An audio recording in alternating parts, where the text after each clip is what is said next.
Welcome to the Books on Air podcast. I'm Suzanne Harris. Thank you so much for joining us today. On our podcast, we like to talk to the authors about themselves. We also talk about their books, and we talk about their ideas. Joining me today is Gene ABEL, and if you have listened to this podcast for any period of time, you recognize that name. He is a prolific, wonderful author, and it's always a pleasure to talk to him. And today, he's here to talk about his book, The Aliens Step In, Book 3 in the Defenders of Time series. Now, Gene's background is very interesting. He's a distinguished military graduate from Penn State University with a degree in finance, and he also has an MBA from Lehigh University. He started his active military service at the completion of his graduate degree at Lehigh. He was promoted to colonel. He completed the Army War College, and he was nominated for general. He received the Army Commendation Medal and the Meritorious Service Medal twice. Gene's also worked as a nuclear weapons officer in the artillery branch of the Army. He served as an Army finance officer, and he has 30 years of service as a commissioned officer in the U.S. Army and Army Reserve. Gene, thank you so much for your service. You're very welcome. He's also been a highly successful business executive in both the public and the private sector, and he's a genuine entrepreneur. It is always so much fun to talk to you, and I'm so glad you're back. Welcome, Gene. Thank you. You know, we've talked about several books that you've done. You've done science fiction, you've written a romance novel, which always surprises me. Today we're talking about the third book in the Defenders of Time trilogy. The first one was titled Going Back, and the second one was titled Kidnappers from the Future. If you could, let's go back and bring our listeners up to speed. Let's give them just a brief synopsis of the action of the first two books so that they'll have a perspective of what's happening here in Book 3. Okay, I'm going back. Okay, going back in time. I couldn't resist. I'm sorry. And that is the title of book number 1 in the trilogy. Book number 1, Going Back, is a scenario where the United States has finally developed the ability to travel in time. They have also determined that they can actually detect when others go back.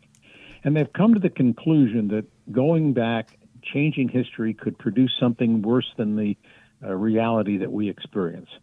So the idea is that the United States would monitor anyone going back in time and try to prevent any changes in time. So going back, the American team detects that others have gone back with the suspicion that they're going to try to change something. They go back to New York in 1919, and so our team immediately goes back and finds that, yes, both the Germans and the Japanese have gone back to make some changes in history. The Japanese want to prevent the humiliation of Pearl Harbor, and the Germans, unfortunately, want to win the war. The team goes through a lot of exciting chase scenes and finally is successful in stopping both both Japan and Germany from changing history and return to the present, everything the same. Now, in the second book, Kidnappers from the Future, we take a little different approach. Something that we did in our time had an adverse impact on Russia in the future. And what we find is that the Russians in the future, about 100 years in advance, come back to our time because they want to change something that we did so that it didn't adversely impact their country. They kidnap one of our key scientists, take her to the future. Our team, of course, detects this and for the first time makes a trip forward in time to try to rescue our scientists and prevent the Russians from changing history. This one has a lot of exciting twists. It shows the world 100 years into the future, as I saw it. And eventually, again, our heroes return with Samantha, who is the scientist, and puts everything back to where it should be and no change in history. So that's the lead-in for the first two books. Then we switch to the book that we're talking about today, which is The Aliens Step In. Now, in this book, it begins as strictly a time travel scenario. This time I pick on the Chinese. And the way the book begins is, in my earlier series, the underground facilities of our time travel organization are protected from changes in history for a brief period of time. So if someone were successful and go back and change history, it would not immediately impact the protected travel chamber in underground. However, that did not also go to anything above ground. All of a sudden, everything that was part of the time travel facility above ground disappeared. And the suspicion is that somebody has gone back and made a change in history to eliminate our time travel operation, which is exactly what has happened. This then produces another trip back to the past, again, by our heroes, to try and see whether they can reverse the change in history that the Chinese accomplished. When they do this, they produce a catastrophic event that goes beyond Earth into the greater universe. And it is that event and that dramatic consequence that brings the aliens to make direct contact. And from then it goes in a scenario where they tell us, you cannot keep doing this, it's dangerous. They decide to take us to their planet and visit their leader, who makes us an offer of a gift. Now, I'm not going to tell you what the gift is. You have to read the book. Good. But the gift that they offer would change our life, but not change our history. So that's the scenario of the three time travel books in the Defenders of Time trilogy, in a nutshell. Gene, where in the world did you get the idea to start this book? I mean, I love what you've done. I love the three books. It's just your imagination amazes me. Where did this all come from originally? Well, I always have been interested in sci-fi, and time travel has been a topic of discussion. Believe it or not, there's some actual scientific foundation for the ability to travel in time. Hawkins thought so. Einstein thought so. I'm not nearly intelligent enough to really understand what they said, but they did have a conceptual idea that mathematically it may be possible. So that was where my interest came. Now, the reason I introduced in the third book the alien theme is that I have also written a documentary called What If Anything Is Out There? And this is a book that takes an honest look at the factually of all of the sightings, or many of the sightings, I won't say all of them, but many of the sightings of UFOs over the years. And so it was a natural for me to take what I learned in that research and writing that book, and I decided to incorporate that into the third book, so that it's really a transition now from strictly a time travel scenario to a direct alien contact, which again is the subject of What If Anything Is Out There.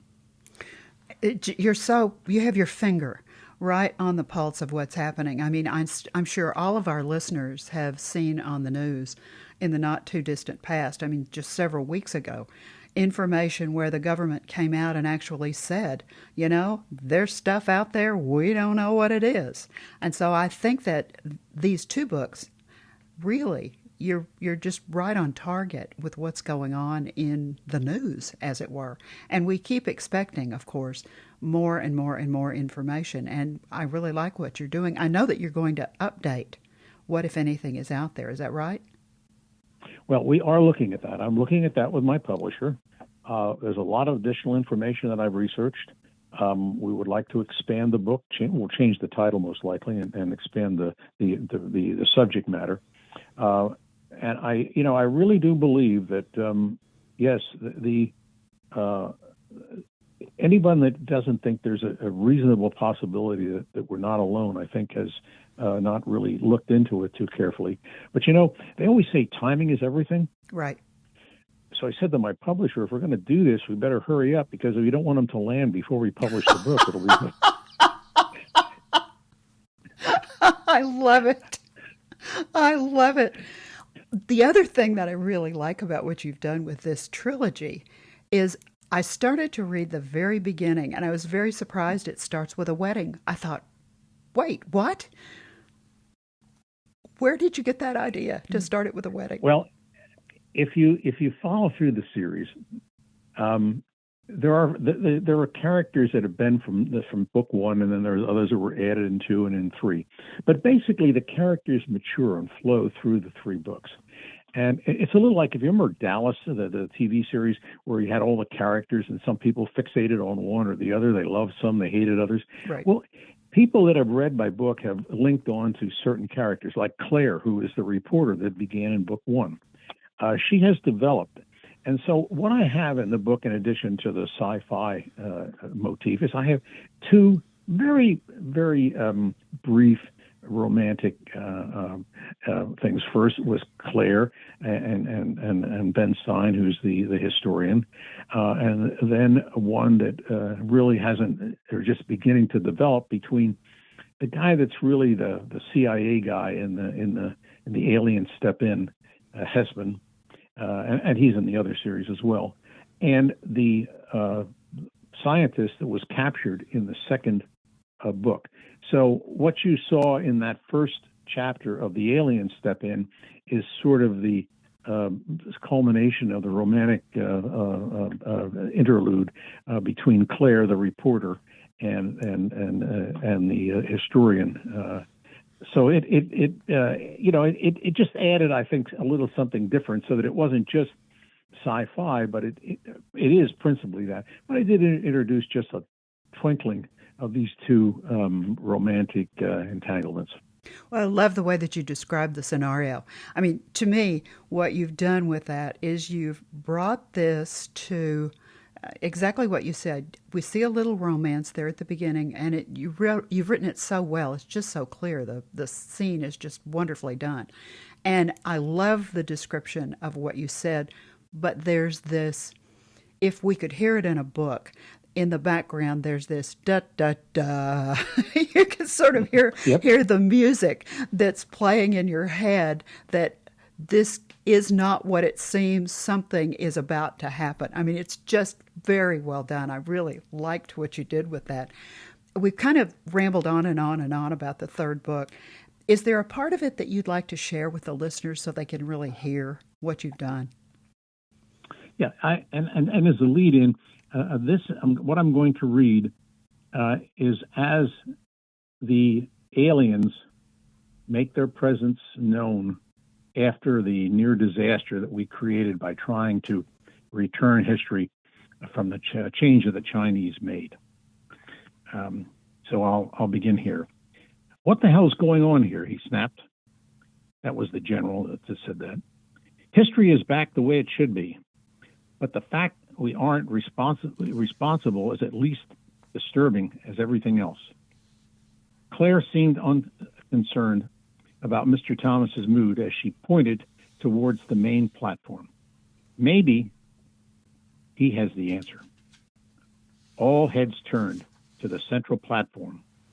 Standing in the center was a figure unlike anything Hessman had ever seen in his life. Human in general shape, it only stood about 5.5 feet tall, a little more than Lieutenant Olsen. He had 6 fingers, webbed toes, large eyes, large flanged ears, a thick mop of hair that looked like translucent noodles. The strange hair was neatly trimmed to his ears. Whispers sprang from his nose, and its domed head was a little larger than most humans. The creature had bare feet and was golden, and had a golden jumpsuit with a blue cape almost to his ankles. He said, "You must stop all time travel." Oh, I love it. I love it. That's perfect. That's absolutely perfect. Now, the people who are listening to us are going, and. We got to read the book. Exactly. So let's tell them where to get the book. That's exactly a perfect lead into that. Now, I know it's on Amazon, and if there are some folks in our listening audience who've not done Amazon, let me give you just a little bit of a sort of a tutelage of what to do. Simply put www.amazon.com in your browser and click on it. Amazon will come right up. Now, when I first looked at Amazon, I found that front page very intimidating. I thought, what do I do here? Let me think about this. You'll see a long gray, sort of rectangular search box. In that search box, type the title of the book. Now, let me give you the specific title of the book and do a little bit of spelling. The title of the book we're talking about today is The Aliens, Aliens, Step In. Now, that is book 3 in the Defenders of Time trilogy by Gene, Gene, P. ABEL. That's the third book that we're talking about today. If you're interested in the other 2 books, the first book's title is Going Back. Simply substitute that by Gene, Gene, P. ABEL. And the second book is Kidnappers from the Future. Now, the chances are good if you put the third title in and click on it that all 3 books will show on the page. Sometimes that happens, sometimes it doesn't. The good news is that when you click on the Aliens Step In, if you'll look in, as you look at the page, in the upper right-hand corner, you'll see the words Look Inside. That means that you'll be able to put your cursor on those 2 words, click on it, and the book will electronically open, and you can read this first scene that we're talking about and get a feel for the book and get a feel for the writing. Now, Gene, I know that some of our people who are listening to us don't like to buy from the largest bookseller in the world. They would like to buy from someone else. And I know the book is available several other places. So let's give our listeners some other places that they could get the book. Well, I think it's on Barnes & Noble, so Simon & Schuster. And the way it's listed now on Amazon, it's a pre-order. The actual release date of the Alien Step In is July the 18th. And if you order the book today, it will put you in a pre-order status, and you will most likely receive the book on the 19th or 20th from Amazon. I don't know if that's the case with the others. The other thing we're doing is the book will be available in bookstores, as it's being distributed by Ingram. So if, for example, you go to your Barnes & Noble or your local bookstore or whatever, I'm not saying they'll have the book in stock, but they can order the book for you from a brick-and-mortar bookstore. I love that. I love it that you're doing that. Now, you've also done something else that I love. We're going to talk about your website in a moment, but I want us to talk about the video trailers that you've done for each book and for this third book in particular. Tell me a little bit about the trailers and how the listeners could access them. Okay.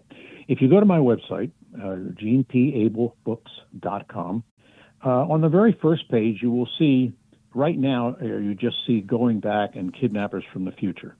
In the next update of that front page, you will see the third book as well, The Aliens Step In, because it's all that same series, The Defenders of Time. You will see centered on that page a little green box. If you click that green box, it will play the video trailer that covers the Defenders of Time series. It covers all 3 books. Now, for my other books, as you click on the actual cover of the books, like What If Anything Is Out There or The Inn of Destiny or whatever have you, it will take you to the book. You can, again, read parts of it. You can take a look at what other readers have said. And each of those books has that little green box, and you simply click on it. And the video trailers are roughly 2.5 to 3.5 minutes long each. They're not long. But I think that, and the other thing that I hope people will take a look at is I'm posting comments from readers who have read the book. I will have some Goodreads comments on there. Each of my books will have had Goodreads comments. I've had comments from Amazon because, as the author, I may think this book is great, but that's not what's really important. What's important is what the people who have read it think. And I'm really very flattered to see especially some of the postings on Goodreads. My book has gotten almost all 5-star ratings, and if they weren't 5, they were 4. And you'll be able to read those comments on my website. And again, it's Gene P. Abel Books, that's plural, .com. And that way you can access any of my books, look at my video trailers, read what people have said, and get a better idea what each book is about. And they can also read your bio right there and see a picture of you. Yes. Yes, I do. And I also have in the news section at the top a bunch of video clips that I've made, podcasts like this one, the link to this one and the others that we've done, so that you can also view those if you wish. Now, you're doing some things on social media. I know you're doing some things on LinkedIn and Facebook and TikTok and Instagram. Tell me about those things. Yes, I have a company that's placing direct ads for my books on those Facebook, Instagram, LinkedIn, and TikTok, and they focus on each of my books, which they've made a small, video ad. We will begin running an ad for the new book, The Aliens Step In about a week before the book is due to be released. So this will I hope really help people get some information about it. I have hired a publicist, and she is working with putting some articles together and publicizing the fact that not only of this book, but of the other books that I've written and what I'm trying to do. One of the other things that we are looking at, I don't know, if this will work out or not, but the 3 sci-fi books flow together into a series that, as I said, begins with us going back and now is with the aliens stepping in.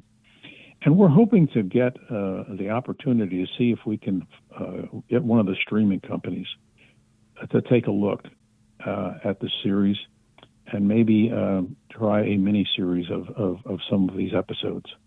We're also looking at the possibility of turning these books into a video game. With all the chase scenes and all the action in the books, I've talked with some people that think that there's a real potential here. So we're also taking a look at that as well, although that's probably pretty much down the road a ways, but at least we're looking at it. This is exactly why I used the word entrepreneurial when I introduced you. You are always looking at different options and different things to do with the characters and the books, and I just think you've got your finger so much on the pulse of what's going on right now.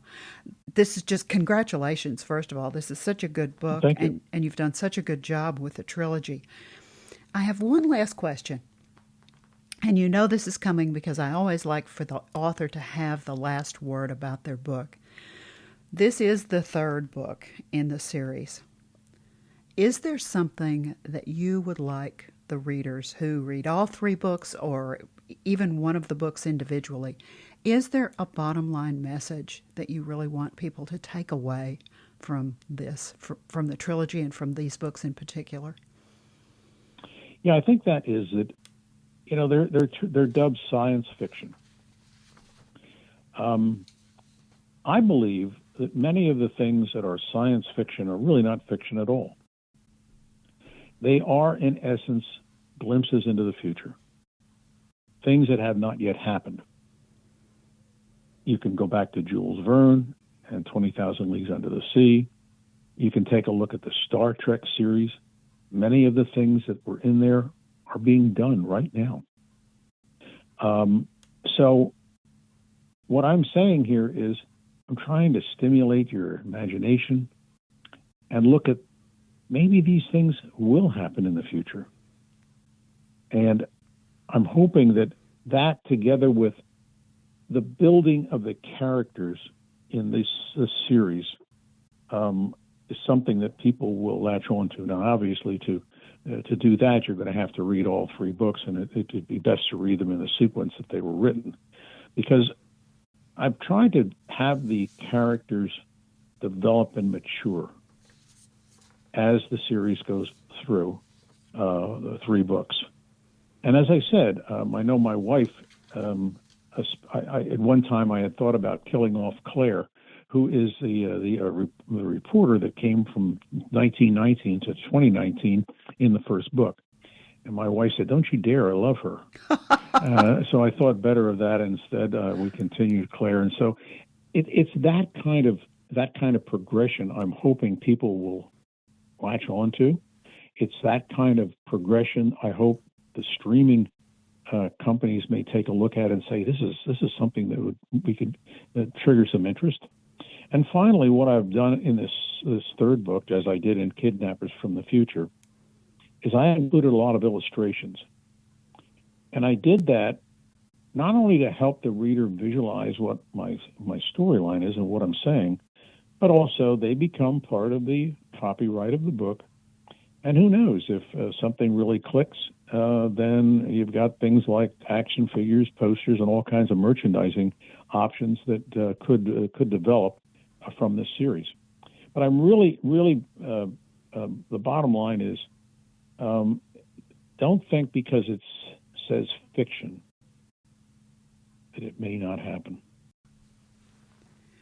Gene, as always, it's been such a pleasure to talk with you today. I'm so excited for you and all of the different options and the different ideas that you have around this book. I really do think, as I've said a couple of times, you have your finger right on the pulse of what interest is out there and what the future is coming. I just think it's terrific with what you've done. So thank you for being my guest today. It's always a pleasure to talk to you. Very welcome, and I enjoy speaking with you as well. Now remember, you can find all three of the Defenders of Time trilogy on Amazon. The titles are Going Back, Kidnappers from the Future, and the last one, the book we've talked about today, The Aliens Step In, on Amazon by Gene, Gene, P. ABEL. You've been listening to the Books on Air podcast brought to you on webtalkradio.net. You can also hear this podcast on Spotify, iHeartRadio, Stitcher, and Apple Podcasts. I'm Suzanne Harris, and I so hope that you'll join me for our next Books on Air podcast, because remember, you never know who's going to be here and what, if anything, is out there. Thank you so much for listening.